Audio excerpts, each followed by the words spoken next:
Indonesia Raya.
Mengheningkan cipta dipimpin oleh Ketua DPRD Kabupaten Tanjung Jabung Timur.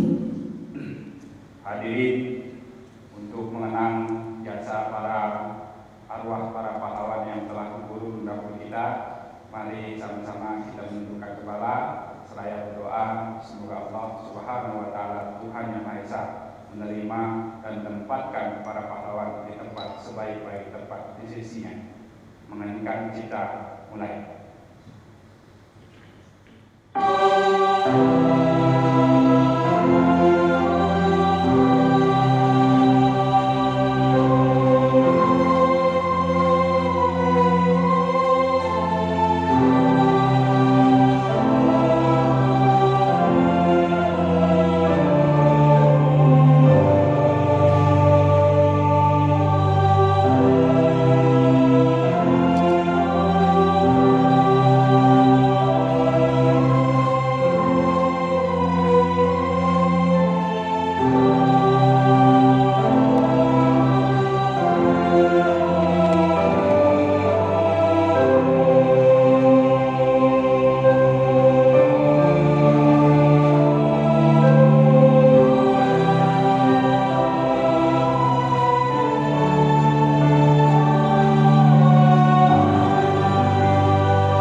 Hadirin disilahkan duduk kembali. Assalamualaikum warahmatullahi wabarakatuh. Selamat pagi dan salam sejahtera bagi kita semua. Rapat paripurna DPRD Kabupaten Tanjung Jabung Timur dalam rangka mengikuti dan mendengarkan pidato kenegaraan Presiden Republik Indonesia dalam sidang tahunan MPR RI dan sidang bersama DPR RI dan DPD RI memperingati Hari Ulang Tahun ke-78 Kemerdekaan Republik Indonesia tahun 2023, Rabu 16 Agustus 2023 dimulai. Rapat paripurna dibuka oleh Ketua DPRD Kabupaten Tanjung Jabung Timur. Kepada yang terhormat Bapak Mahruf SE, disilakan.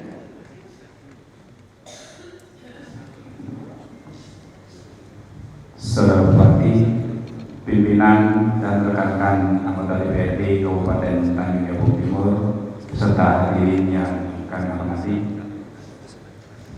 Dengan diawali ucapan Bismillahirrahmanirrahim, rapat paripurna DPRD Kabupaten Tanjung Jabung Timur guna mengikuti dan mendengarkan pidato kenegaraan Presiden Republik Indonesia dalam rangka memperingati hari ulang tahun ke-78 kemerdekaan Republik Indonesia tahun 2023 dengan resmi kami buka dan terbuka untuk umum. Assalamualaikum warahmatullahi wabarakatuh. Salam sejahtera bagi kita semua. Yang terhormat Saudara Bupati Kabupaten Tanjung Jabung Timur, yang terhormat Saudara Kepala Kepolisian Resort Tanjung Jabung Timur beserta Ibu,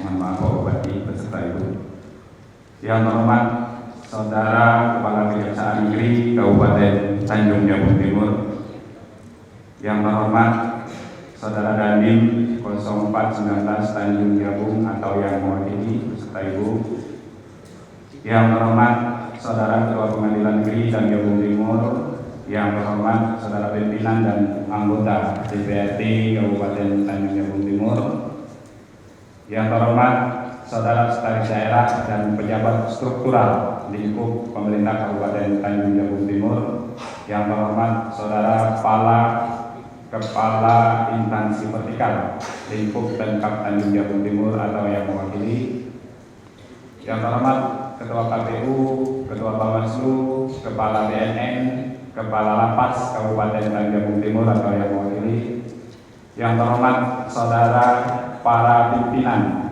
perbankan dalam Kabupaten Tanjung Jabung Timur atau yang mewakili, yang terhormat rekan-rekan pers dan hadirin para tamu undangan sekalian yang berbahagia. Alhamdulillah, kita panjatkan puji dan syukur kepada Allah Subhanahu wa taala, Tuhan yang Maha Esa, yang selalu melimpahkan rahmat dan karunia kepada kita semua, dan atas izinnya jualah pada hari ini kita dapat hadir di ruangan sidang paripurna ini dalam keadaan sehat walafiat. Salawat dan salam kita curahkan kepada junjungan kita Nabi Muhammad sallallahu alaihi wasallam sembari berharap semoga di yaumil akhir nanti kita mendapatkan syafaatnya. Terima kasih kami sampaikan kepada Saudara Bupati, unsur Forkopimda serta hadirin sekalian yang telah berkenan hadir memenuhi undangan kami pada rapat paripurna pagi hari ini. Tanggal 17 Agustus 2023, bangsa kita akan merayakan kemerdekaan yang ke-78 tahun. Memperingati hari ulang tahun ini tidak ada salahnya kita untuk menyimak kembali cita-cita dan makna kemerdekaan Indonesia dalam pembukaan Undang-Undang Dasar Negara Republik Indonesia tahun 1945. Tujuan negara kita adalah untuk membentuk pemerintahan yang melindungi segenap bangsa Indonesia dan seluruh tumpah darah Indonesia, memajukan kesejahteraan umum, mencerdaskan kehidupan bangsa, dan ikut melaksanakan ketertiban dunia. 17 Agustus 1945 adalah titik awal sejarah bangsa Indonesia yang menandai pembebasan dari belenggu penjajahan. Para pahlawan dan pejuang kemerdekaan telah berjuang dengan penuh semangat dan pengorbanan demi mewujudkan Indonesia merdeka, negara yang berdaulat, bebas dari penjajahan dan campur tangan asing dalam menentukan arah dan cita-cita bangsa. Bangsa Indonesia telah menjalani perjalanan panjang dalam mengisi kemerdekaan. Berbagai tantangan dan rintangan telah dihadapi, namun semangat juang tak pernah padam. Kita patut bersyukur telah berhasil mencapai banyak kemajuan dalam berbagai bidang, termasuk ekonomi, sosial, dan politik. Namun kita juga harus jujur mengakui bahwa masih banyak pekerjaan yang harus kita lakukan untuk mewujudkan cita-cita luhur bangsa. Dalam momen bersejarah ini, marilah kita merefleksikan kembali arti kemerdekaan bagi setiap individu dan negara. Kemerdekaan adalah anugerah yang sudah semestinya kita syukuri. Kemerdekaan bukan hanya tentang bebas dari penjajahan, tetapi juga tentang tanggung jawab untuk membangun bangsa yang lebih maju, adil, dan sejahtera. Di era globalisasi ini, kita dihadapkan pada tantangan yang semakin kompleks. Teknologi dan informasi telah membawa dampak signifikan dalam kehidupan kita. Oleh karena itu, marilah kita jadikan kreativitas, inovasi, dan kemajuan teknologi sebagai alat untuk mencapai kemajuan bangsa, bukan sebagai sarana untuk meninggalkan nilai-nilai luhur kebangsaan. Kita harus terus memperkuat persatuan dan kesatuan bangsa. Bangsa Indonesia terdiri dari beragam suku, agama, bahasa, dan budaya. Namun keberagaman ini harus menjadi sumber kekuatan, bukan sebaliknya. Kita harus belajar dari sejarah bagaimana para pahlawan kita bersatu padu menghadapi musuh yang jauh lebih kuat. Sesuai dengan tema Hari Kemerdekaan pada tahun ini, yaitu terus maju untuk Indonesia maju. Terus melaju untuk Indonesia maju. Tema ini merefleksikan semangat bangsa Indonesia untuk terus melanjutkan perjuangan dan pembangunan, berkolaborasi bersama, memanfaatkan momentum untuk mewujudkan Indonesia maju, mengajak seluruh elemen bangsa untuk melaju bersama dan menggelorakan semangat perjuangan yang belum berakhir. Gagasan gotong royong dan rasa tanggung jawab bersama telah menjadi aspirasi untuk memajukan kesejahteraan rakyat yang tujuannya dapat menghasilkan sumber daya manusia unggul untuk menghadapi persaingan global.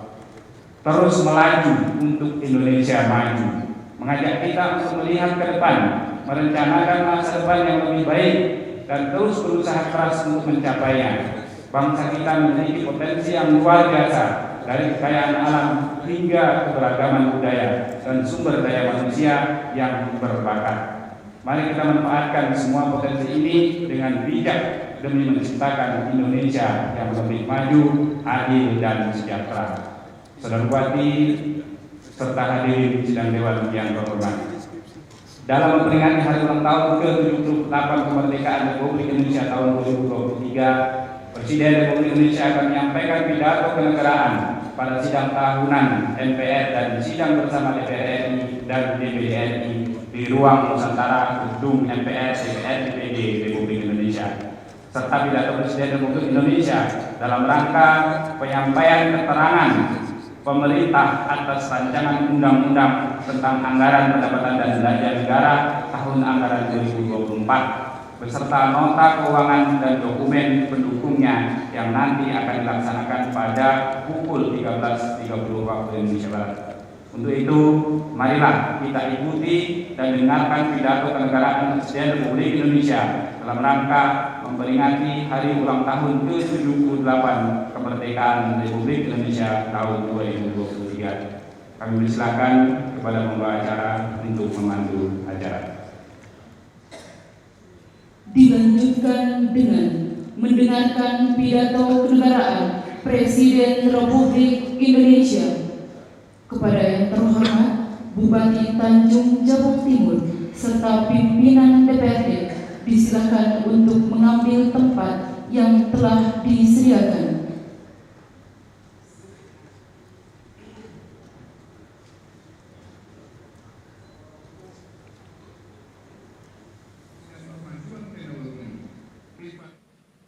Bismillahirrahmanirrahim. Assalamualaikum warahmatullahi wabarakatuh. Selamat pagi, salam sejahtera bagi kita semuanya. Shalom, Om Swastiastu, Namo Buddhaya, salam kebajikan. Yang saya hormati Wakil Presiden Republik Indonesia, Bapak Profesor Dr.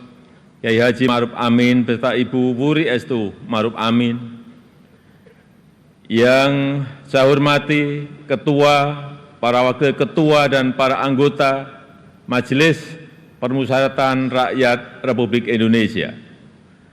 Yang saya hormati Ketua, para Wakil Ketua, dan para anggota Dewan Perwakilan Rakyat Republik Indonesia. Yang saya hormati Ketua, para Wakil Ketua, dan para anggota Dewan Perwakilan Daerah Republik Indonesia. Yang saya hormati Ketua, para Wakil Ketua, dan para anggota lembaga-lembaga negara. Yang saya hormati Ibu Profesor Dr. Hajah Megawati Soekarno Putri, Presiden Republik Indonesia kelima. Yang saya hormati Bapak Jenderal TNI Tri Sutrisno dan Bapak Dr. Haji Hamzahas. Yang saya hormati Bapak Haji Muhammad Yusuf Kalla beserta Ibu Hajah Mufidah Yusuf Kalla. Yang saya hormati Ibu Hajah Sinta Nuriyah Abdurrahman Wahid. Yang saya hormati Yang Mulia para Duta Besar negara-negara sahabat dan para pimpinan perwakilan badan dan organisasi internasional. Yang saya hormati para Menteri Kabinet Indonesia Maju, Jaksa Agung, Panglima TNI dan Kapolri, serta Kabin. Yang saya hormati para Ketua Umum Partai Politik, Bapak Ibu, Saudara-saudara sebangsa dan setanah air, para hadirin yang saya muliakan. Kita saat ini sudah memasuki tahun politik. Suasana sudah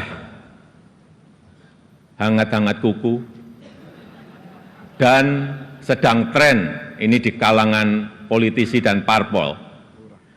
Setiap ditanya capres dan cawapresnya, jawabannya belum ada arahan Pak Lurah. Saya sempat mikir, siapa ini Pak Lurah? Sedikit-sedikit kok Pak Lurah. Belakangan saya tahu yang dimaksud Pak Lurah ternyata saya. Ya, saya jawab saja, saya bukan lurah. Saya adalah Presiden Republik Indonesia. Ternyata Pak Lurah itu kode.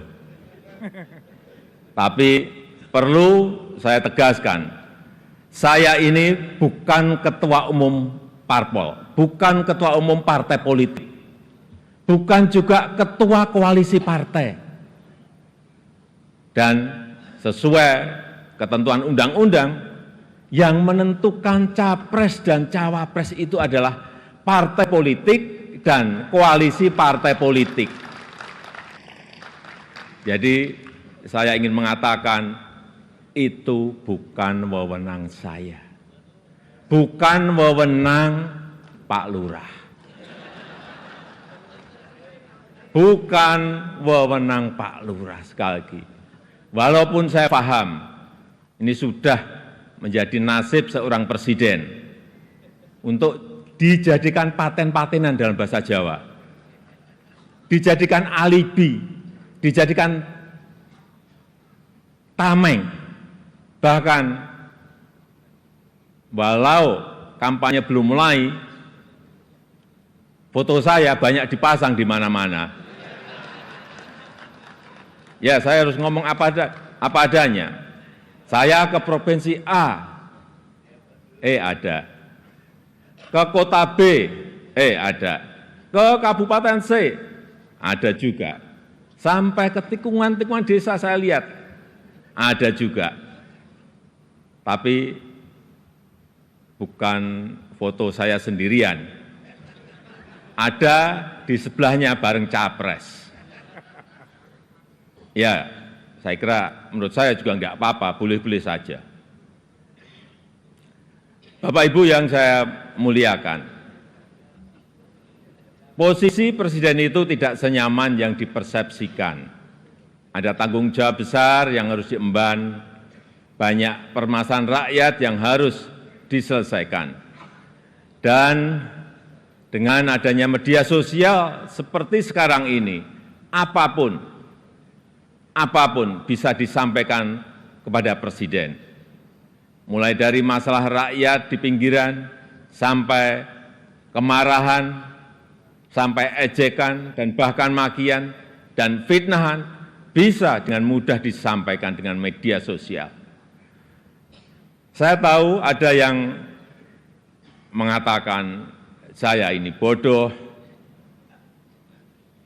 pelongo-pelongo, tidak tahu apa-apa, Fir'aun, tolol.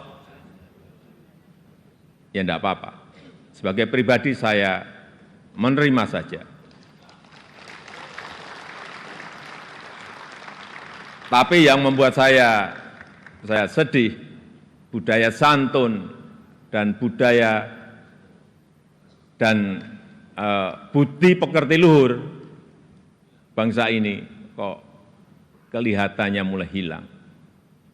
Kebebasan dan demokrasi digunakan untuk melampiaskan kedengkian dan fitnah.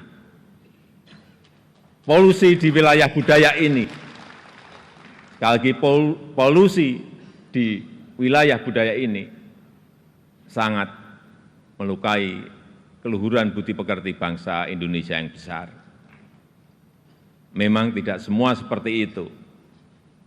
Saya melihat mayoritas masyarakat juga sangat kecewa dengan polusi budaya tersebut.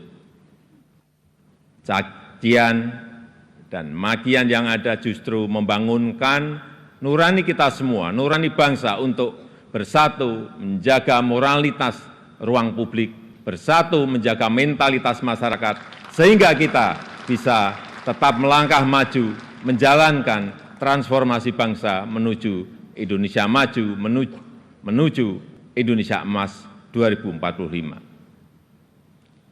Ini yang bolak-balik saya sampaikan di setiap kesempatan, bahwa Indonesia saat ini punya peluang besar untuk meraih Indonesia emas di 2045, meraih posisi jadi 5 besar kekuatan ekonomi dunia.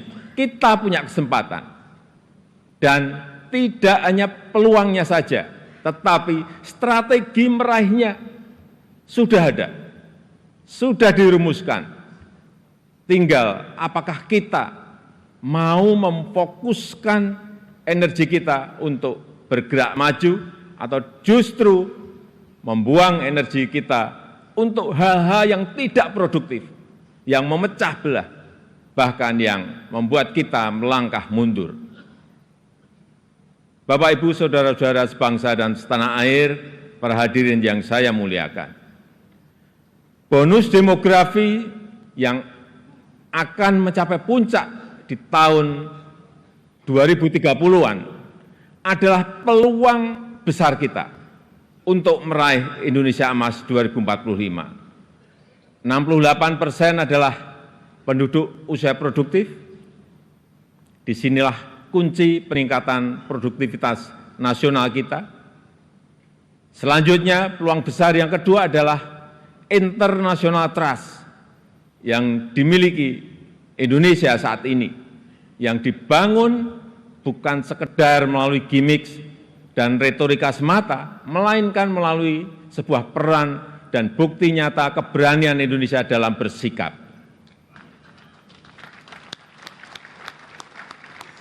Momentum presidensi Indonesia di G20, keketuaan Indonesia di ASEAN, konsistensi Indonesia dalam menjunjung HAM, kemanusiaan dan kesetaraan, serta kesuksesan Indonesia menghadapi krisis dunia 3 tahun terakhir ini, telah mendongkrak dan menempatkan Indonesia kembali dalam peta percaturan dunia.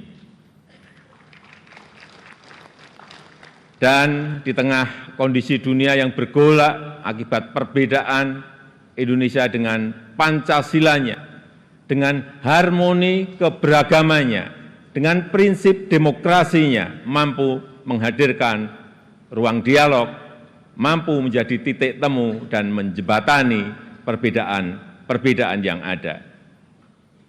Lembaga think tank Australia, Lowy Institute, menyebut Indonesia sebagai middle power in Asia dengan diplomatic influence yang terus meningkat tajam, dan Indonesia termasuk satu dari 6 negara Asia yang mengalami kenaikan comprehensive power. Tapi kemudian ada yang bilang, memang kenapa dengan international trust yang tinggi, rakyat kan makannya nasi. International trust nggak bisa dimakan. Ya, memang nggak bisa. Sama seperti jalan tol nggak bisa dimakan. Ya memang. Nah, ini contoh menghabiskan energi untuk hal-hal yang tidak produktif. Tapi tidak apa-apa. Saya malah senang, memang harus ada yang begini-begini, supaya lebih berwarna, supaya tidak monoton dunia ini. Bapak Ibu yang saya muliakan, dengan international trust yang tinggi, kredibilitas kita akan lebih diakui. Kedaulatan kita akan lebih dihormati. Suara Indonesia akan lebih didengar, sehingga memudahkan kita dalam setiap bernegosiasi. Peluang tersebut harus mampu kita manfaatkan. Rugi besar kita jika melewatkan kesempatan ini, karena tidak semua negara memilikinya dan belum tentu akan kembali memilikinya. Sehingga strategi pertama untuk memanfaatkan kesempatan ini adalah mempersiapkan sumber daya manusia Indonesia.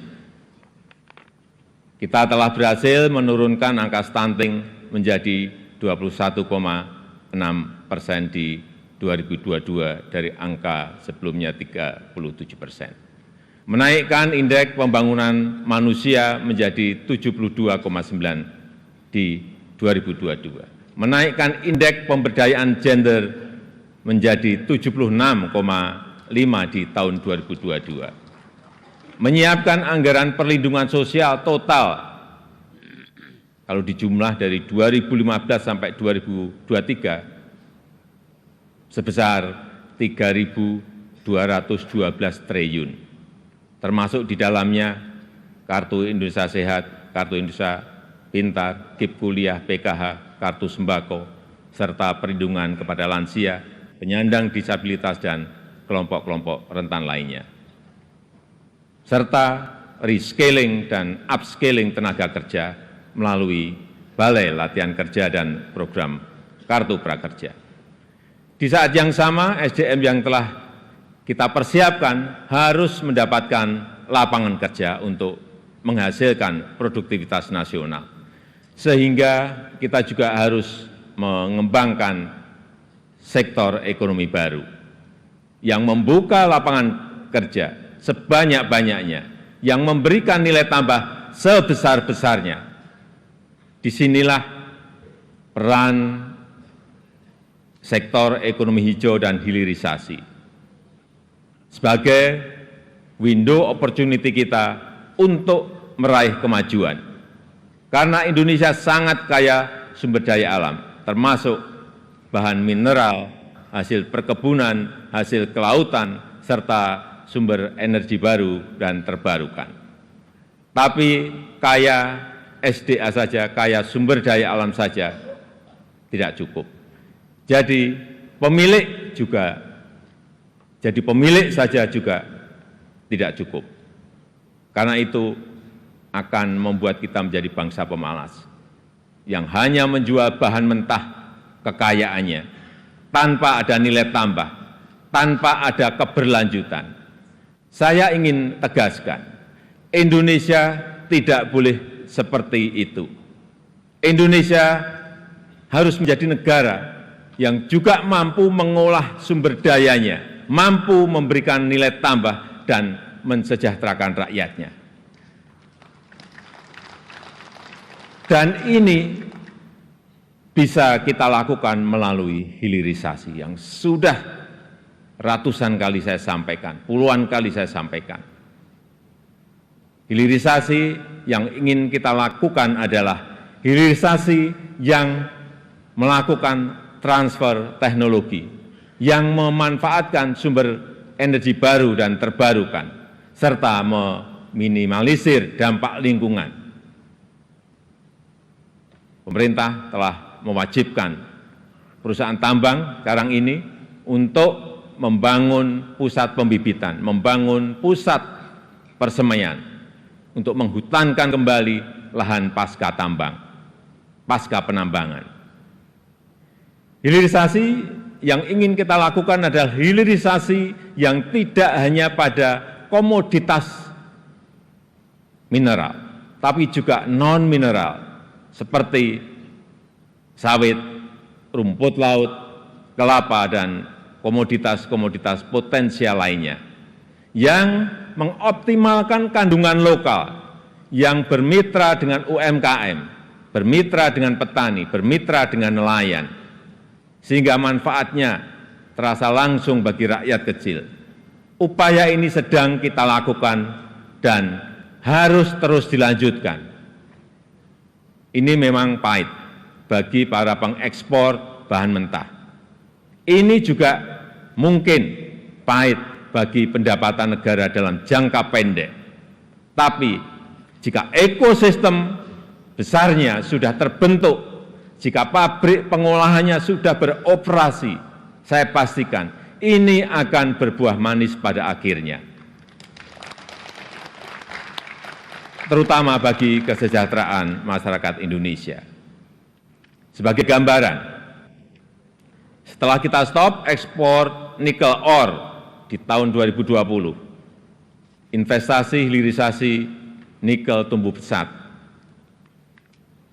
Kini telah ada 43 industri pengolahan nikel yang akan membuka peluang kerja yang sangat besar. Ini baru satu komoditas. Dan jika kita konsisten dan mampu melakukan hilirisasi untuk nikel, kemudian tembaga, kemudian boksit, kemudian CPO, dan rumput laut, dan yang lain-lainnya, berdasar hitung-hitungan perkiraan, dalam 10 tahun pendapatan per kapita kita, dalam 10 tahun mendatang, pendapatan per kapita kita akan mencapai 153 juta. Atau 10.900 US dollar. Dalam 15 tahun, pendapatan per kapita kita akan mencapai 217 juta rupiah.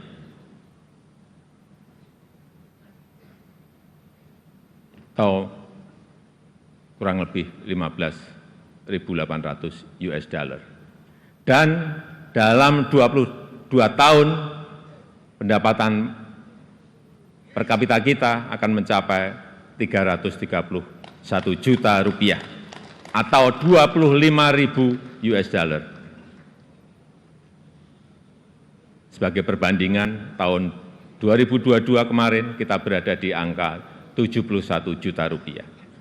Artinya, dalam 10 tahun lompatannya bisa 2 kali lipat lebih, di mana fondasi untuk menggapai itu semua sudah kita mulai, pembangunan infrastruktur dan konektivitas yang pada akhirnya menaikkan daya saing kita. Kita tahu berdasarkan International Institute for Management Development, IMD, daya saing kita di tahun 2022 naik dari ranking 44 menjadi 34. Ini merupakan Kenaikan ini merupakan kenaikan tertinggi di dunia. Pembangunan dari desa, pembangunan dari pinggiran dan daerah terluar yang pada akhirnya memeratakan ekonomi kita dengan dana desa yang kita gelontorkan total mencapai 539 triliun dari tahun 2015 sampai tahun 2023.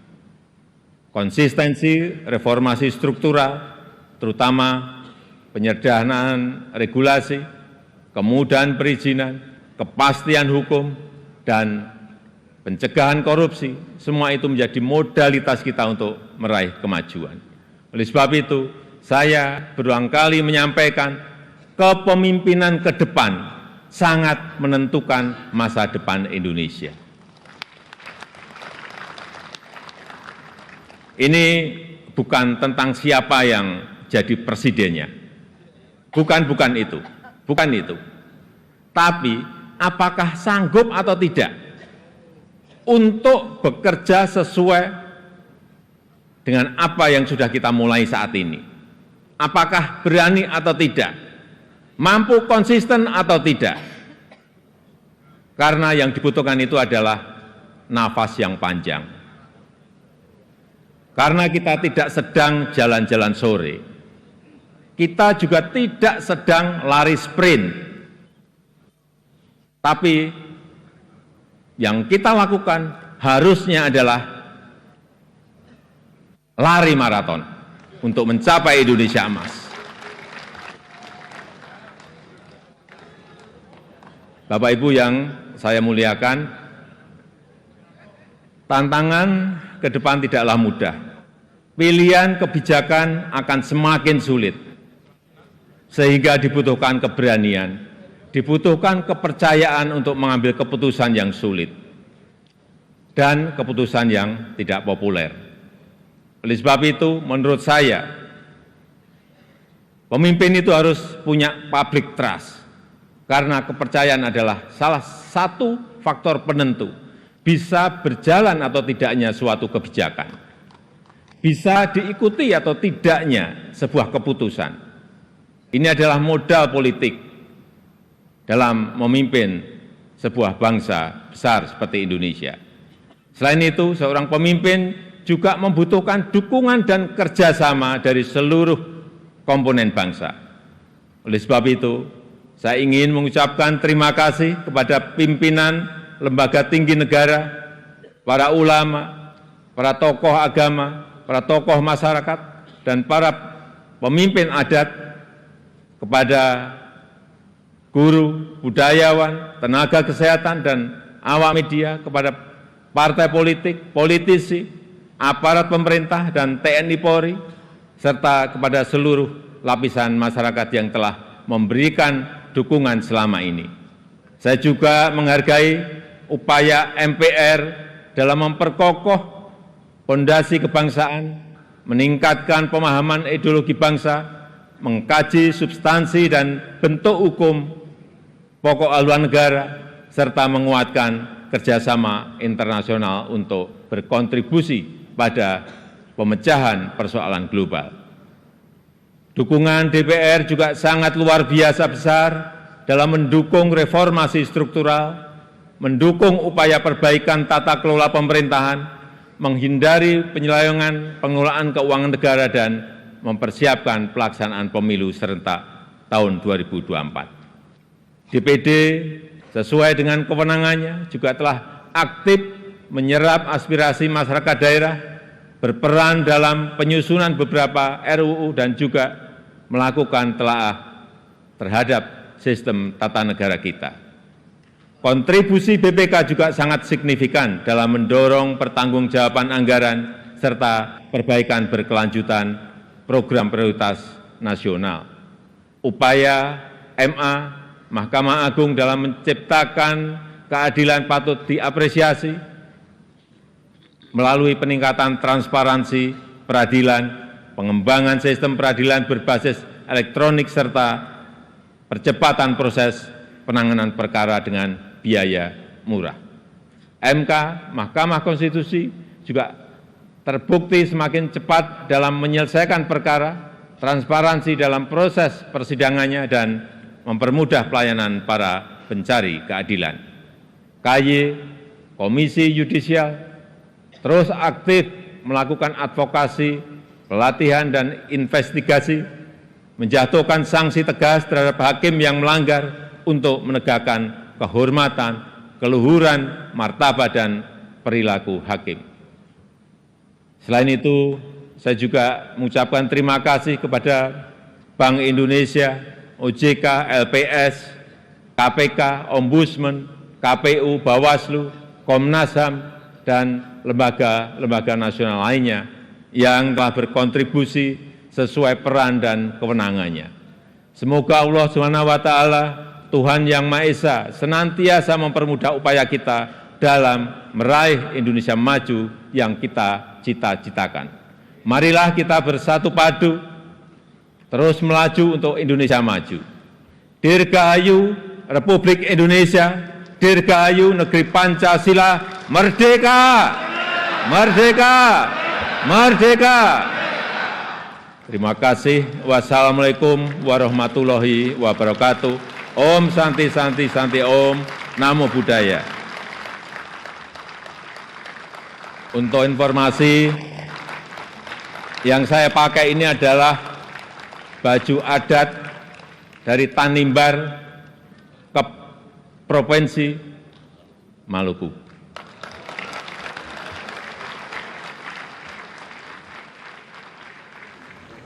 Pembacaan doa oleh Kepala Kementerian Agama Kabupaten Tanjung Jabung Timur kepada yang terhormat Bapak Haji Muhammad Iqbal, SAG MH. Silakan. Assalamualaikum warahmatullahi wabarakatuh.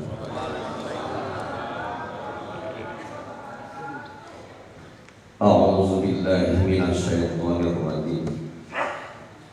Bismillahirrahmanirrahim. Alhamdulillahirabbil alamin. Hamdan syakirin. Hamdan yuwafi ni'amahu wa yukafi'u mazidah. Ya Rabbana lakal hamdu wa lakal syukru kama yanbaghi li jalali wajhikal karim wa azim sultan. Allahumma shalli wa sallim wa barik ala sayyidina Muhammad wa ala alihi wa sahbihi ajma'in. Allahumma lakal hamdu qayyimus samawati wal ardh wa man fihin.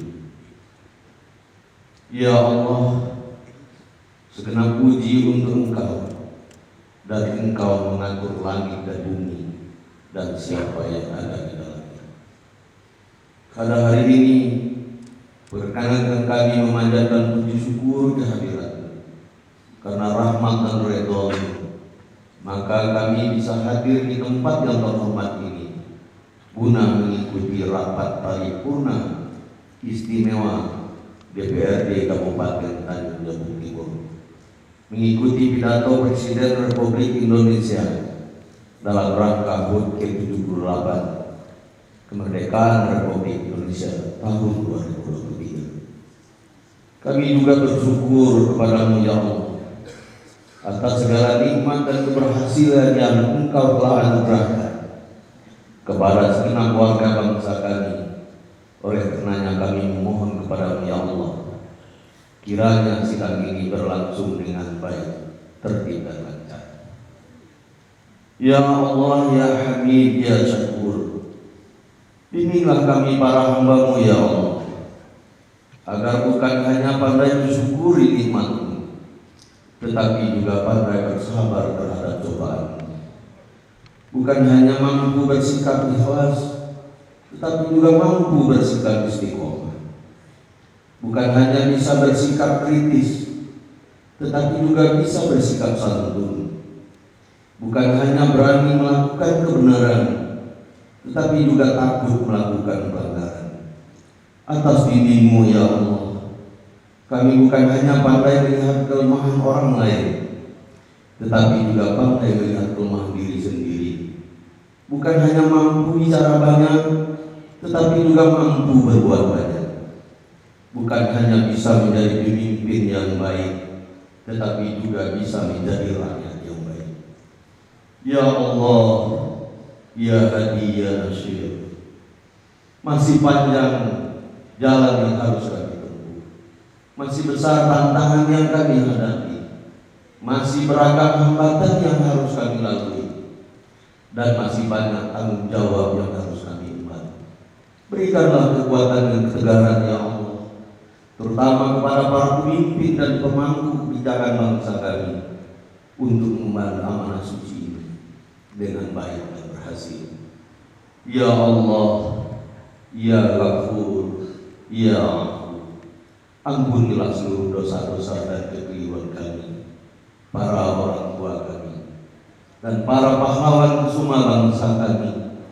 Jauhkanlah kami dan segenap warga bangsa dari segala bentuk fitnah, bencana dan petaka yang dapat menjadikan bangsa kami terpuruk dan menderita. Hanya kepada-Mu kami menyerahkan diri sepenuhnya. Kabulkanlah doa kami ya Allah. Rabbana atina fid dunya hasanah wa fil akhirati hasanah wa qina azabannar wa adkhilna jannata ma'al abrar. Ya Aziz, Ya Ghafar, Ya Rabbal Alamin. Walhamdulillahi Rabbil Alamin. Wallahu a'lam. Assalamualaikum warahmatullahi wabarakatuh. Acara selanjutnya, rapat paripurna ditutup oleh Ketua DPRD Kabupaten Tanjung Jabung Timur. Saudara Bupati, Bapak Ibu, pimpinan dan hadirin sidang dewan yang berbahagia, demikianlah kita telah mengikuti dan mendengarkan pidato kenegaraan Presiden Republik Indonesia. Semoga dengan peringatan Hari Ulang Tahun Kemerdekaan pada tahun ini, negara Indonesia menjadi negara yang mampu memperkokoh kedaulatan, menjaga persatuan dan kesatuan Indonesia untuk terus melaju mewujudkan Indonesia maju. Dirgahayu Republik Indonesia. Semoga Allah Subhanahu wa Ta'ala mampukan kita semua untuk meneruskan, mewujudkan cita-cita luhur para pejuang, para pahlawan yang telah gugur mendahului kita untuk bangsa Indonesia. Selanjutnya, atas nama pimpinan Dewan sekaligus pimpinan sidang, kami ucapkan terima kasih atas perhatiannya pada acara hari ini. Perlu kami ingatkan kembali kepada hadirin bahwa agenda selanjutnya kita akan melaksanakan rapat paripurna mendengarkan pidato Presiden Republik Indonesia dalam rangka penyampaian keterangan pemerintah atas rancangan undang-undang tentang anggaran pendapatan dan belanja negara tahun anggaran 2024 beserta nota keuangan dan dokumen pendukungnya. Siang nanti pukul 13.30 waktu Indonesia Barat. Kami harapkan kepada para tamu undangan untuk dapat hadir kembali 30 menit sebelum acara kita laksanakan. Berhubung semua rangkaian acara rapat paripurna pada hari ini telah selesai, maka dengan mengucapkan Alhamdulillahirabbil alamin, rapat secara resmi kami tutup. Assalamualaikum warahmatullahi wabarakatuh. Bapak Ibu dan hadirin yang kami hormati, dengan telah ditutupnya rapat paripurna oleh Ketua DPRD Kabupaten Tanjung Jabung Timur, maka rapat paripurna ini telah selesai. Atas kehadiran Bapak Ibu dan hadirin sekalian, kami ucapkan terima kasih.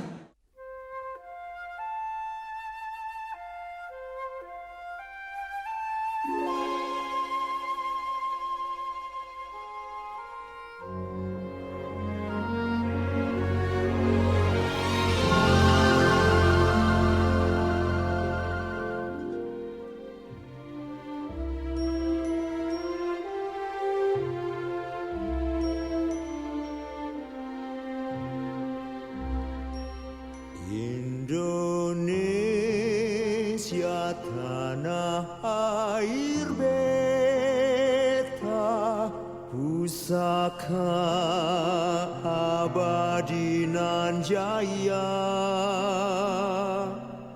Indonesia sejak dulu kala selalu dipuja-puja bangsa. Di sana tempat lahir beta, dibuai dibesarkan bunda, tempat berlindung di hari tua,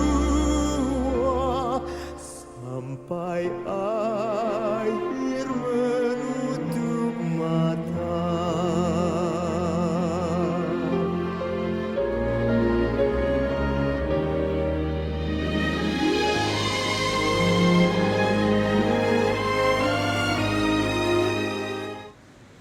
Menyanyikan lagu kebangsaan Indonesia Raya.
Hadirin disilahkan duduk kembali.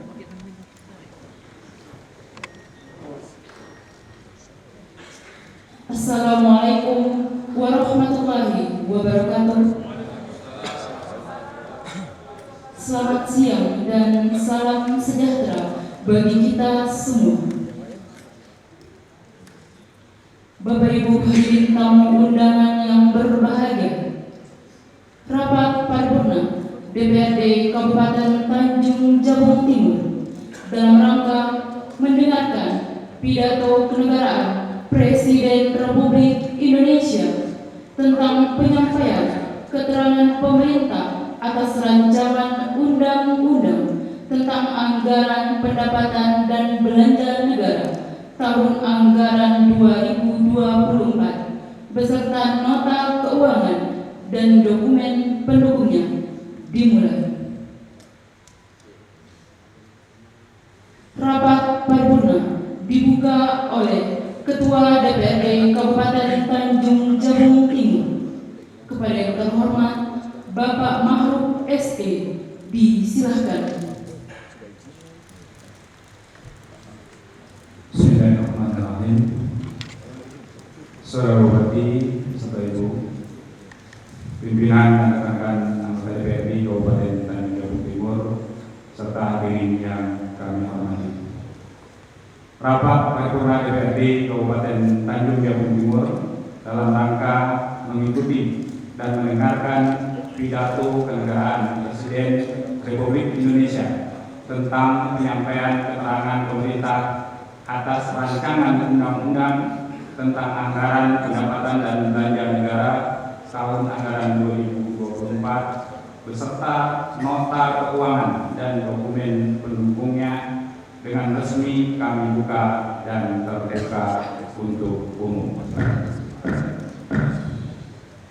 Assalamualaikum warahmatullahi wabarakatuh. Selamat siang dan salam sejahtera bagi kita semua. Yang terhormat Saudara Bupati beserta Ibu, yang terhormat Saudara Kepala Kepolisian Resort Tanjung Jabung Timur beserta Ibu, yang terhormat Saudara Kepala Kejaksaan Negeri Tanjung Jabung Timur atau yang mewakili, yang terhormat Saudara Dandim 0419 Tanjung Jabung atau yang mewakili beserta Ibu, yang terhormat Saudara Ketua Pengadilan Negeri Tanjung Jabung Timur, yang terhormat Saudara pimpinan dan anggota DPRD Kabupaten Tanjung Jabung Timur, yang terhormat Saudara Sekretaris Daerah dan pejabat struktural lingkup Pemkab Tanjung Jabung Timur, yang terhormat para kepala instansi vertikal lingkup pemerintah Kabupaten Tanjung Jabung Timur atau yang mewakili, yang terhormat Ketua KPU, Ketua Bawaslu, Kepala BNN, Kepala Lapas Kabupaten Tanjung Jabung Timur atau yang mewakili, yang terhormat para pimpinan perbankan dalam Kabupaten Tanjung Jabung Timur atau yang mewakili, rekan-rekan pers dan hadirin para tamu undangan sekalian yang berbahagia. Alhamdulillah kita panjatkan puji dan syukur kepada Allah Subhanahu wa taala, Tuhan yang Maha Esa, yang selalu melimpahkan rahmat dan karunia-Nya kepada kita semua, dan atas izinnya jualah pada siang hari ini kita kembali dapat hadir di ruangan sidang paripurna dalam keadaan sehat walafiat. Salam serta salam semoga tetap tercurahkan kepada junjungan kita Nabi besar Muhammad Sallallahu Alaihi Wasallam. Semoga kelak yaumil akhir nanti kita mendapatkan syafaatnya. Amin ya rabbal alamin. Terima kasih kami sampaikan kepada Saudara Bupati serta hadirin sekalian yang telah berkenan hadir mengundang kami pada acara rapat paripurna DPRD Kabupaten Tanjung Jabung Timur. Sebagaimana telah kami sampaikan dalam rapat paripurna sebelumnya, pada sidang paripurna siang hari ini kita akan mendengarkan pidato kenegaraan Presiden Republik Indonesia dalam rangka penyampaian keterangan pemerintah atas rancangan undang-undang tentang anggaran pendapatan dan belanja negara tahun anggaran 2024 beserta nota keuangan dan dokumen pendukungnya. Pidato kenegaraan Presiden Republik Indonesia pada peringatan Hari Ulang Tahun Kemerdekaan Republik Indonesia merupakan acara tahunan dalam sistem ketatanegaraan Republik Indonesia. Pada tahun ini pelaksanaan mendengarkan pidato kenegaraan pada sidang bersama DPR RI dan DPD RI di ruang Nusantara Gedung MPR, DPR dan DPD Republik Indonesia didasarkan pada Surat Menteri Sekretaris Negara nomor B-791-S-TU-00-04/08/2023 tanggal 8 Agustus 2023 tentang pedoman peringatan Hari Ulang Tahun ke-78 Kemerdekaan Republik Indonesia tahun 2023. Pidato Presiden Republik Indonesia ini merupakan bagian penting untuk mendapatkan informasi aktual dalam menentukan langkah-langkah terhadap kebijakan yang sudah ada, yang sedang dan yang akan dilaksanakan oleh pemerintah, sehingga dapat dijadikan pedoman bagi kita dalam mensukseskan kebijakan ekonomi daerah, keuangan daerah, serta prioritas dan sasaran pembangunan daerah demi mempersembahkan hasil yang terbaik bagi seluruh masyarakat. Untuk itu, marilah kita bersama-sama mengikuti dan mendengarkan pidato kenegaraan yang akan disampaikan oleh Presiden Republik Indonesia. Kami silakan kepada pembawa acara untuk membantu bicara. Dilanjutkan dengan mendengarkan pidato kenegaraan Presiden Republik Indonesia, kepada yang terhormat Bupati Tanjung Jabung Timur serta pimpinan DPRD disilakan untuk mengambil tempat yang telah disediakan.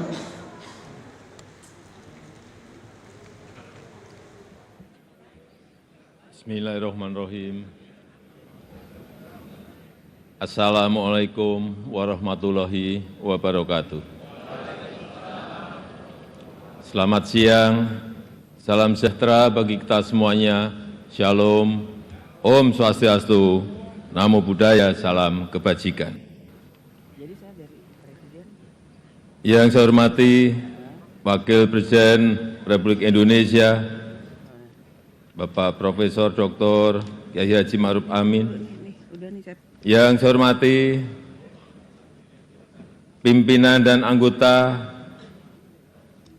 Dewan Perwakilan Rakyat Republik Indonesia, yang saya hormati pimpinan dan anggota Dewan Perwakilan Daerah Republik Indonesia, yang saya hormati pimpinan dan anggota lembaga-lembaga negara, yang saya hormati para menteri Kabinet Indonesia Maju, Jaksa Agung, Panglima TNI, Kapolri, dan Kepala Lembaga Pemerintahan, hadirin sekalian yang saya hormati, serta saudara-saudara sebangsa dan setanah air. Dalam 3 tahun terakhir, dunia dihadapkan pada guncangan pandemi COVID-19 yang menelan korban 6,9 juta manusia. Alhamdulillah, negara kita Indonesia telah berhasil mengatasi tantangan besar tersebut akibat pandemi dengan hasil yang sangat baik. Bahkan Indonesia menjadi salah satu negara yang berhasil menangani krisis kesehatan dan memulihkan ekonomi dengan cepat dan baik. Dan pertumbuhan ekonomi selama 7 kuartal terakhir sejak akhir 2021 secara konsisten berada di atas 5%. Tingkat pengangguran berhasil diturunkan dari 6,26% pada Februari 2021 menjadi 5,45% pada Februari 2023. Sementara tingkat kemiskinan juga terus menurun menjadi 9,36% pada Maret 2023.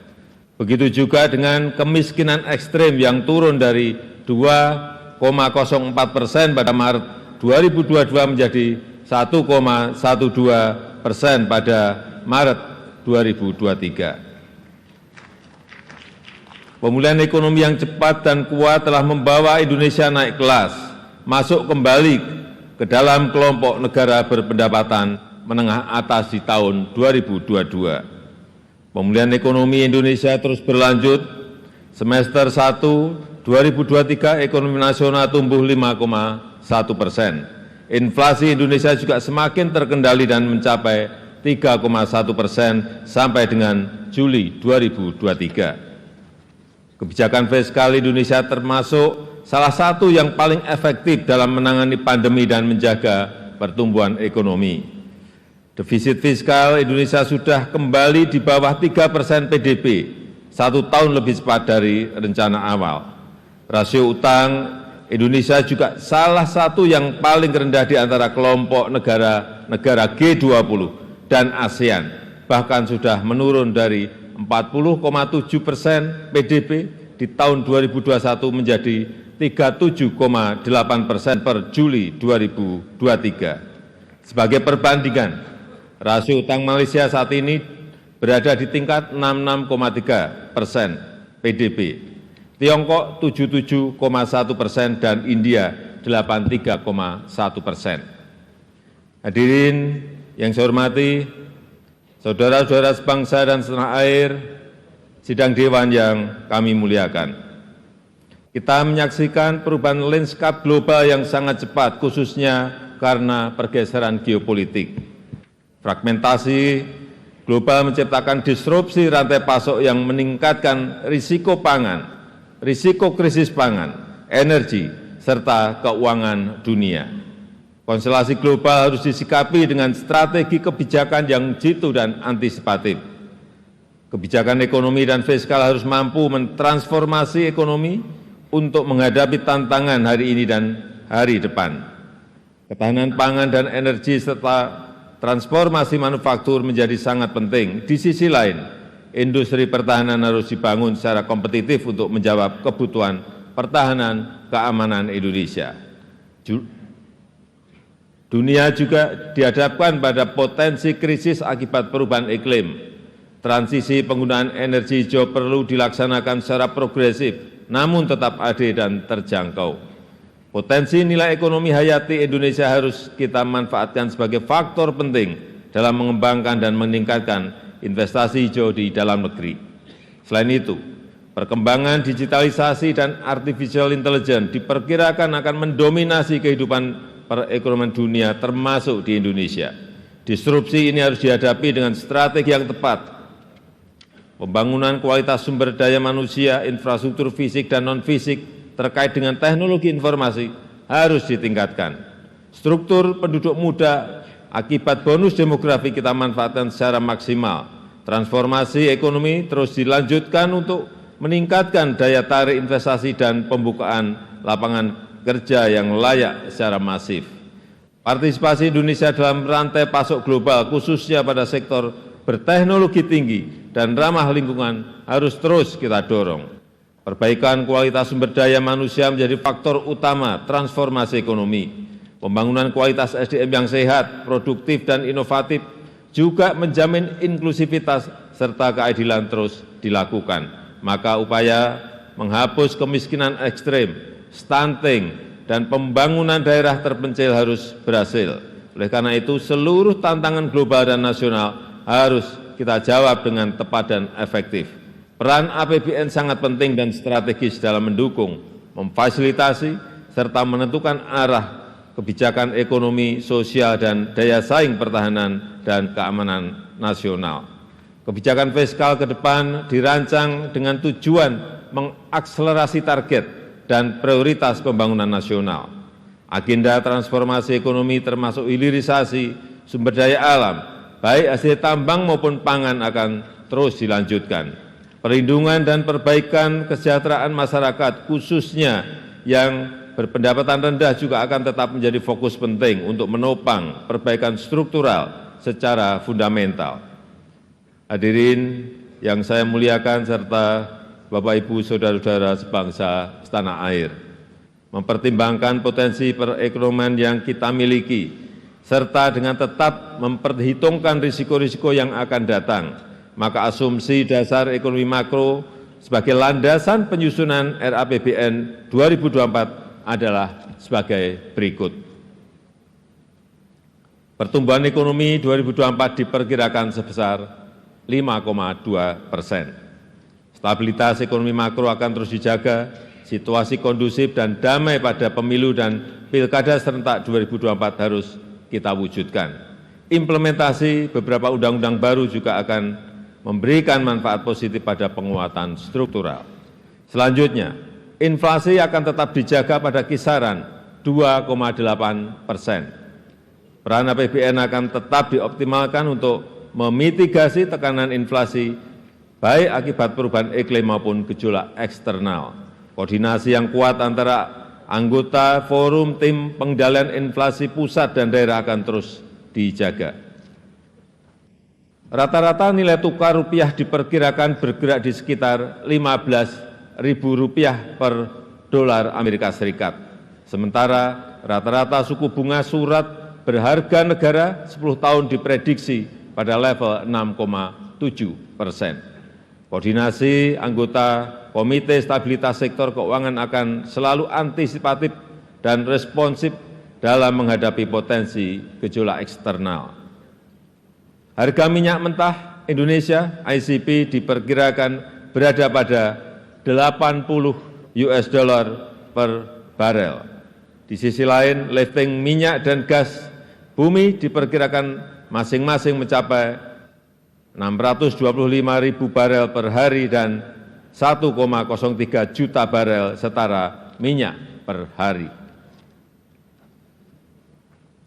Pimpinan dan anggota Dewan yang saya hormati, yang saya muliakan, arsitektur APBN tahun 2024 harus mampu merespon dinamika perekonomian, menjawab tantangan dan mendukung agenda pembangunan dan kesejahteraan secara optimal, mempercepat transformasi ekonomi, menjaga momentum pertumbuhan ekonomi yang berkualitas, inklusif, dan berkelanjutan, melindungi daya beli masyarakat dari guncangan, dan menjaga agar postur APBN tetap sehat dan berkelanjutan dalam jangka menengah dan panjang.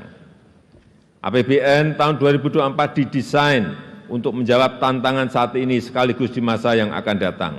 Maka kebijakan APBN tahun 2024 diarahkan untuk mempercepat transformasi ekonomi yang inklusif dan berkelanjutan. Upaya transformasi ekonomi akan ditempuh melalui dua strategi utama, yaitu strategi jangka pendek dan strategi jangka menengah. Pertama, strategi jangka pendek difokuskan untuk mempercepat penghapusan kemiskinan ekstrem, penurunan prevalensi stunting, pengendalian inflasi, dan peningkatan investasi. Kedua, strategi jangka menengah difokuskan pada 5 agenda sebagai berikut. 1. Mewujudkan sumber daya manusia unggul yang produktif, inovatif, dan berdaya saing melalui peningkatan kualitas pendidikan dan sistem kesehatan, serta reformasi sistem perlindungan sosial termasuk penguatan dan perlindungan pekerja migran Indonesia. 2. Akselerasi pembangunan infrastruktur pendukung transformasi ekonomi, khususnya infrastruktur di bidang energi, pangan, konektivitas, serta teknologi informasi dan komunikasi. 3. Pemantapan implementasi reformasi birokrasi dan simplifikasi regulasi. 4. Meningkatkan aktivitas ekonomi yang bernilai tambah tinggi melalui hilirisasi sumber daya alam. Dan kelima, mendorong pengembangan ekonomi hijau. Pimpinan dan anggota Dewan yang saya muliakan, untuk mewujudkan SDM unggul, berintegritas, dan berdaya saing, disiapkan anggaran pendidikan sebesar Rp660,8 triliun atau 20% dari APBN. Tercermin dari alokasi belanja pemerintah pusat sebesar Rp237,3 triliun, transfer ke daerah 346, saya ulangi, transfer ke daerah sebesar Rp346,6 triliun dan pembiayaan investasi Rp77 triliun. Kita harus mampu memanfaatkan bonus demografi dan siap menghadapi disrupsi teknologi. Tidak boleh kita kendor. Agar sumber daya manusia kita produktif, inovatif, berdaya saing global, berintegritas, berakhlak mulia, dan dengan tetap menjaga jati diri budaya bangsa. Upaya peningkatan kualitas sumber daya manusia Indonesia ditekankan pada peningkatan kompetensi guru dan tenaga kependidikan, pemerataan kualitas pendidikan melalui peningkatan distribusi guru dan sarana prasarana pendidikan, peningkatan kualitas PAUD, peningkatan akses pendidikan di semua jenjang pendidikan, peningkatan kualitas sarana prasarana penunjang kegiatan pendidikan terutama di daerah tertinggal, terluar, dan terdepan, penguatan konektivitas pendidikan vokasi dengan pasar kerja, serta perluasan program beasiswa, pemajuan kebudayaan, penguatan perguruan tinggi, kelas dunia, dan pengembangan riset dan inovasi. Untuk menghadirkan SDM yang sehat dan produktif, anggaran kesehatan direncanakan sebesar Rp186,4 triliun atau 5,6% dari APBN.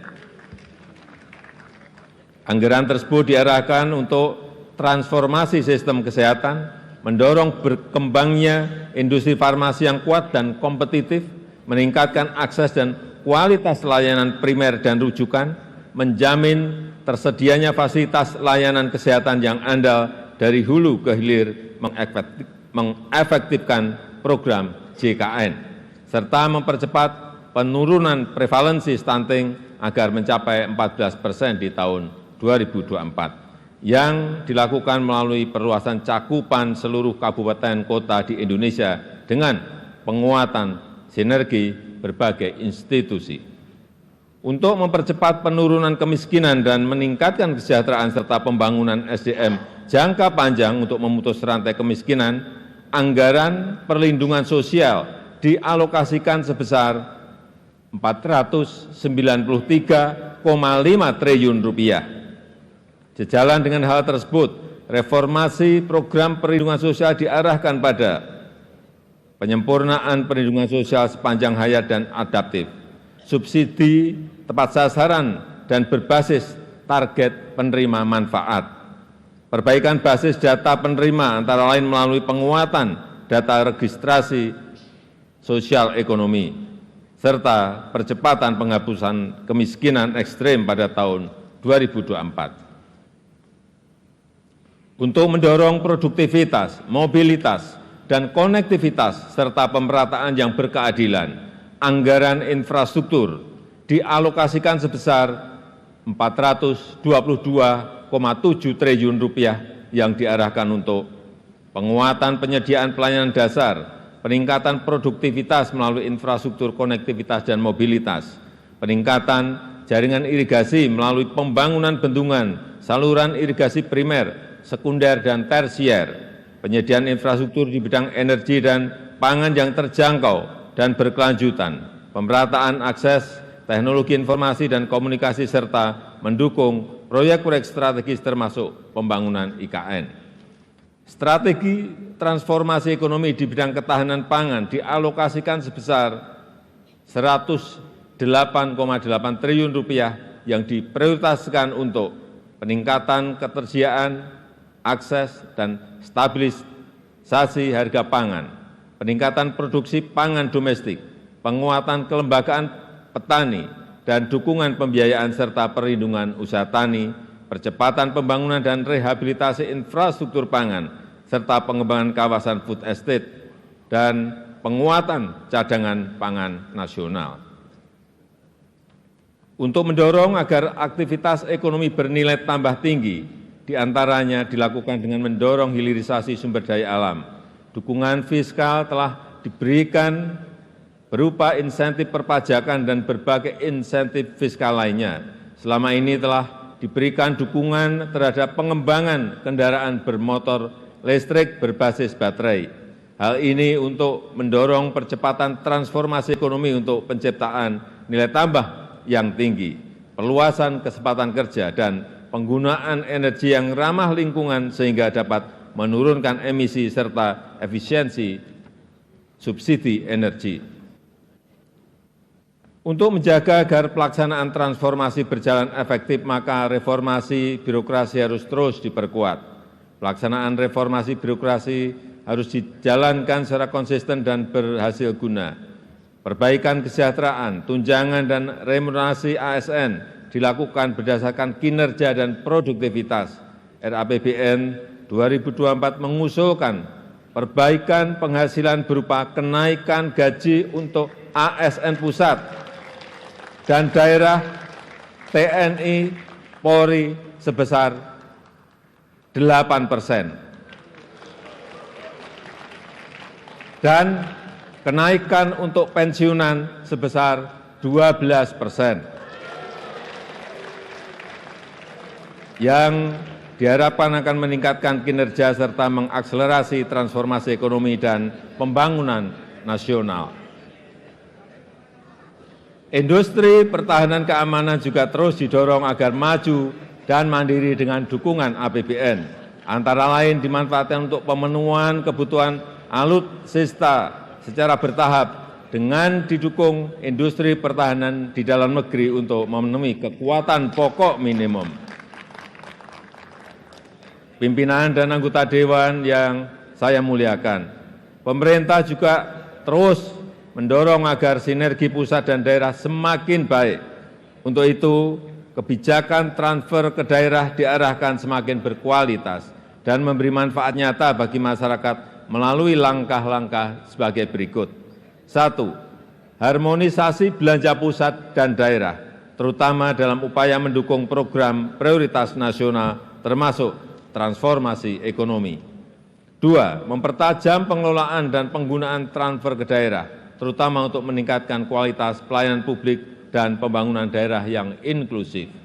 3. Meningkatkan kemandirian fiskal daerah melalui penguatan perpajakan daerah dengan tetap menjaga iklim investasi, kemudahan berusaha serta mendorong pembiayaan daerah sebagai sumber pendanaan APBD.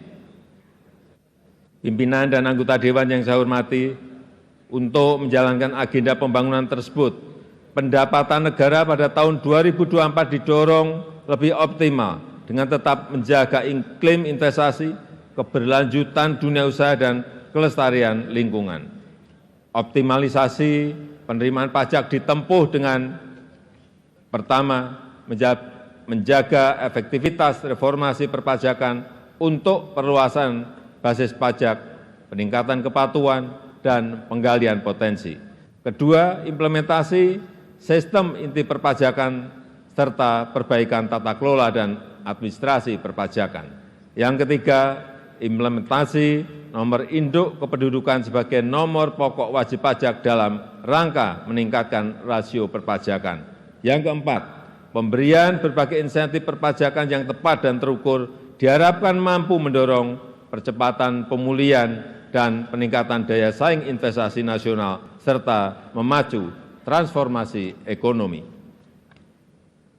Untuk peningkatan PNBP, terus dilakukan melalui perbaikan proses perencanaan, pelaporan dengan menggunakan teknologi informasi yang terintegrasi, penguatan tata kelola dan pengawasan, optimalisasi pengelolaan aset dan sumber daya alam, serta mendorong inovasi layanan dengan tetap menjaga kualitas dan keterjangkauan layanan.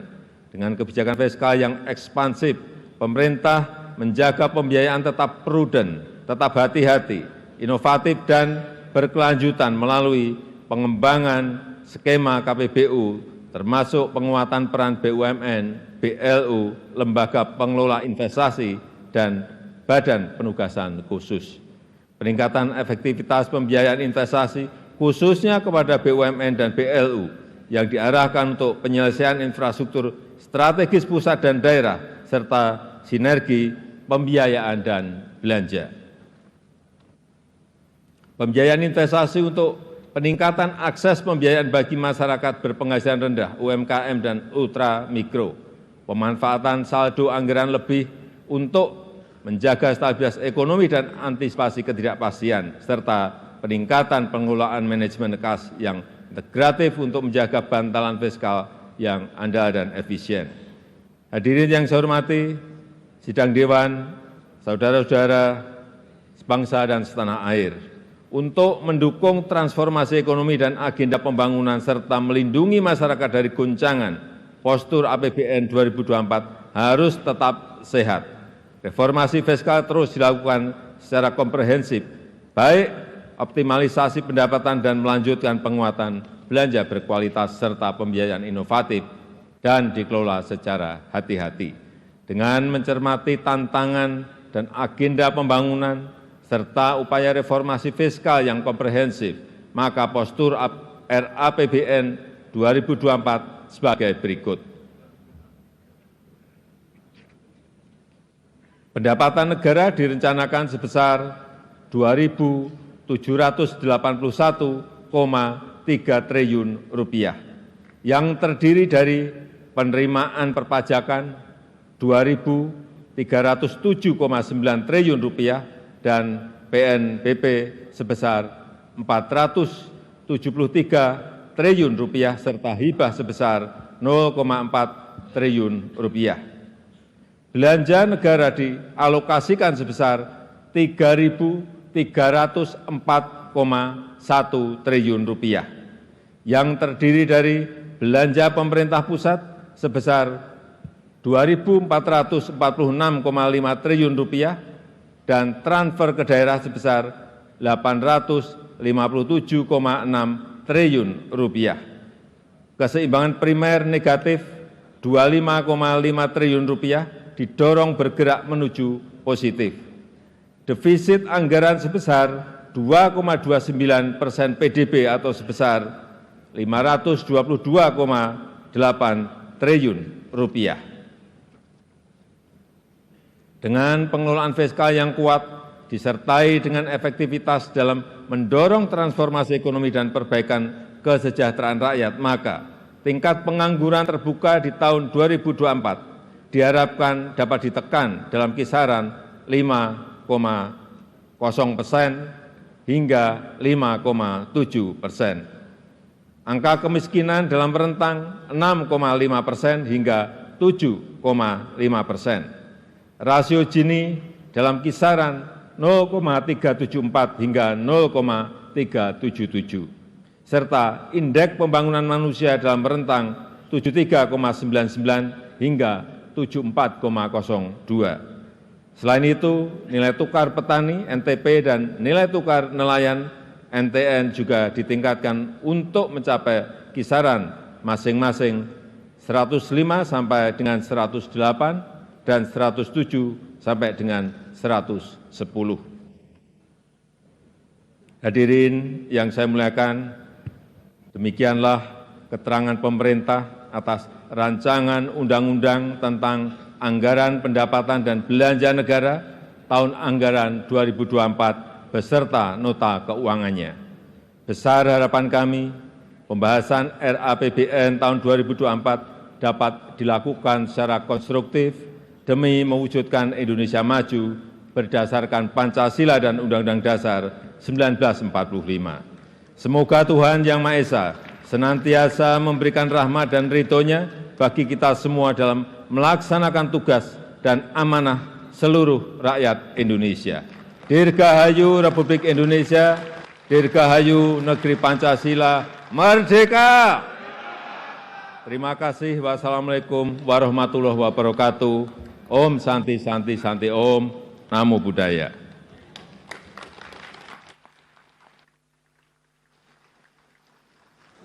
Assalamualaikum warahmatullahi wabarakatuh.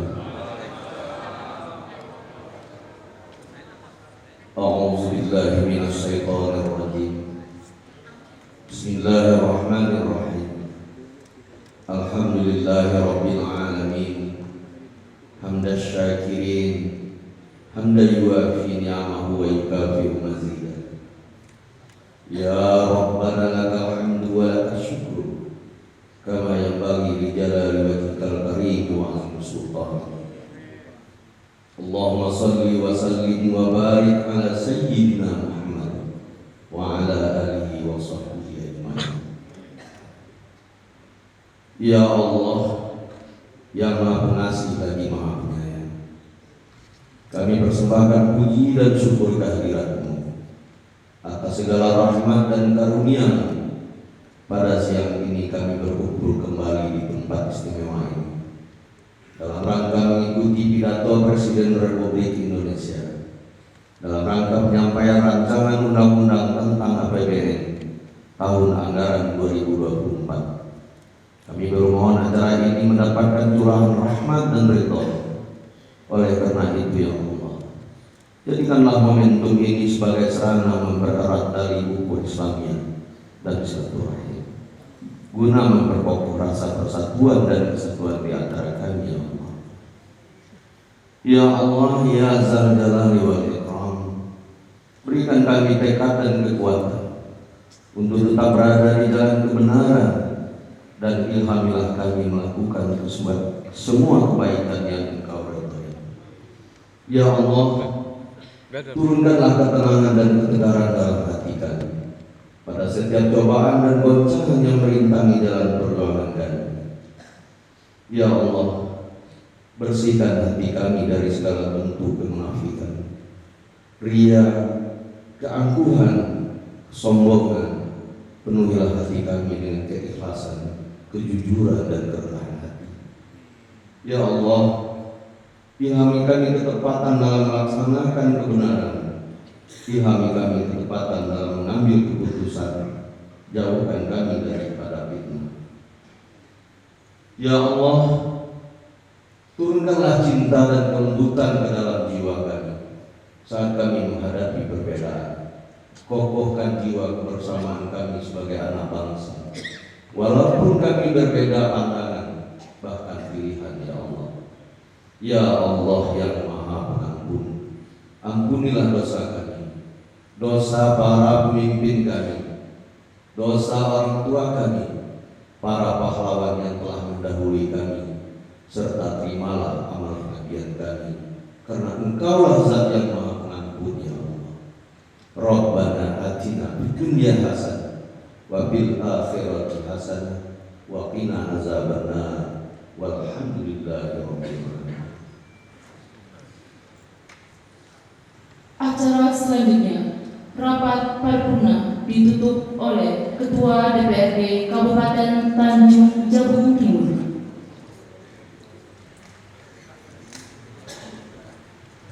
Saudara Bupati, Saudara Ibu, serta hadirin sidang dewan yang berbahagia. Dengan telah dilaksanakannya rangkaian acara pada rapat paripurna siang hari ini, atas nama pimpinan dan seluruh anggota DPRD Kabupaten Tanjung Jabung Timur, mengucapkan terima kasih kepada semua pihak atas perhatian dan kerjasama yang diberikan, sehingga rapat paripurna hari ini berjalan dengan baik dan lancar. Merdeka! Akhirnya dengan mengucapkan alhamdulillahirabbil alamin, rapat paripurna secara resmi kami tutup. Assalamualaikum warahmatullahi wabarakatuh.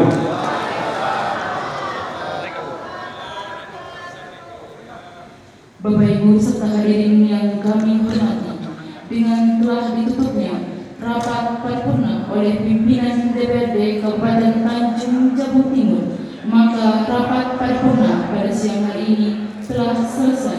Atas kehadiran Bapak Ibu dan hadirin sekalian, kami ucapkan terima kasih. Wassalamualaikum warahmatullahi wabarakatuh. Dan mudah-mudahan dengan semangat ini juga para pejabat kemudian masyarakat semangat, negara Republik Indonesia akan semakin cepat maju sesuai dengan motto hari ini dalam peringatan ini, terus melaju untuk Indonesia maju. Untuk Tanjung Tim sendiri, untuk Kabupaten Tanjung Jabung Timur, harapan saya, harapan kami semua, pemerintah Kabupaten Tanjung Jabung Timur terus melaksanakan regulasi pemerintahan dengan sebaik-baiknya. Karena jika dalam melaksanakan regulasi pemerintahan jadi hal-hal yang tidak dilaksanakan dengan baik, hubungan antara pemerintah dengan lembaga eksekutif tidak berjalan dengan baik, dengan APBD yang sedemikian tidak berbanding lurus dengan kebutuhan masyarakat, ini akan semakin sulit untuk melaksanakan pembangunan. Tapi jika dilaksanakan regulasi pemerintahan berjalan dengan baik seperti biasa seperti ini, insya Allah dengan APBD yang kecil tadi, tapi tetap mampu untuk melaksanakan pembangunan yang dibutuhkan oleh masyarakat.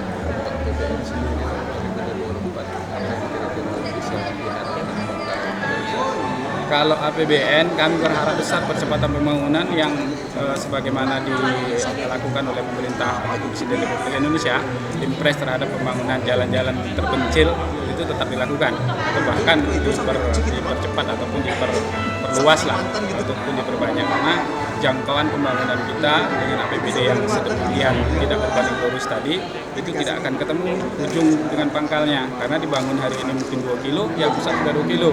Tapi ketika percepatan pembangunan melalui impres ini berjalan, insya Allah pembangunan dalam 1 tahun mungkin 10 kilo, yang rusak 2 kilo. Jadi ada waktu ketemunya, ada saat ketemu pembangunan yang bisa mentas. Oke.